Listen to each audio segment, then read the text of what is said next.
What's good, sports fans? I am Kendrick, the sports guy. Good Wednesday to you. And we're talking LeBron James and his tweet. I believe it's still called tweet. It's on the social media service called X. But he has the sports media world, these sports opinionists in activity the last 36 hours. Make sure you like the video and subscribe to the channel. Well, the Lakers were in Miami a couple of nights ago. They took the L. Matter of fact, tonight they will be playing the Rockets, where Dylan Brooks, who has claimed himself to be the James stopper, they will be getting it on tonight. But all the talk over the last 36 hours has been about a statement LeBron made on his social media page a couple of nights ago after losing to Miami, basically saying, he would have still been the most dominant player regardless if he had chosen Miami. He would have went anywhere, and I'm just paraphrasing. He said, I would have been that guy. And this had everybody up in the TV. Shannon Sharp went in on LeBron, and we know he's a big LeBron guy. That he already has mentioned that LeBron is his GOAT. Stephen A. went in. A lot of the other sports opinionists had their thoughts and takes on it.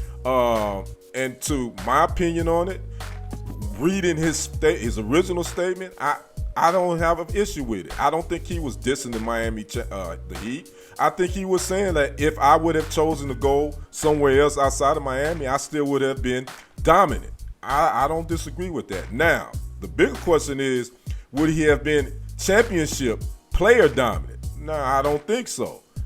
Because if he only won 2 rings with Miami, and he hadn't won any with Cleveland prior to joining the Heat in 2010. Now, in Cleveland, he had won a couple of league MVPs. It took the Cavaliers to a NBA Finals where they got swept. So he didn't get on the championship radar until he joined Miami with Dwayne Wade and Chris Bosh. So I think that changed the conversation from being a dominant player to now, when he arrived in Miami, he won a couple of championships. Now he's in the GOAT conversation. Definitely, I get that. So I didn't really have a problem with his original statement. Then he would double down on it. As you see here, he says, "You damn right. I will still be. I'm chosen. Ain't nothing changing. That, maybe less rings, but dominant from start to finish." I really don't have a problem with that. I get what he's saying. Now, I'm chosen, that God complex, I ain't feeling that.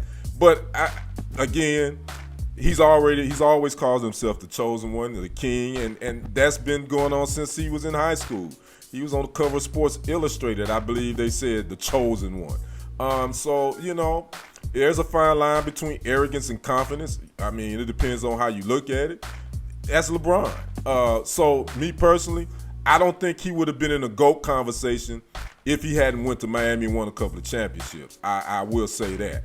I think he needed to do that to put himself in that conversation, being one of the greatest players of all time. Again, I'm an MJ guy. I'm not a LeBron guy. I'm not a LeBron hater. I respect his game. I think he's one of the greatest to play, but he's not my GOAT. But, if he's yours, that's cool too. There's no right or wrong answer to this GOAT conversation. And in my opinion, it's played out anyway. I try to avoid it by as much, because I think it's just something lazy to talk about. But it gets clicks, so we'll see. So I would like to know your thoughts on LeBron, on his tweets. Do you think he has a point? Would he have been dominant even if he hadn't went to Miami or went somewhere else? I'd like to know your thoughts. Make sure you drop a comment and like the video and subscribe to the channels if you haven't already done so. I am Kendrick, the sports guy. We will see you on the other side and on the next report. I am out. Peace.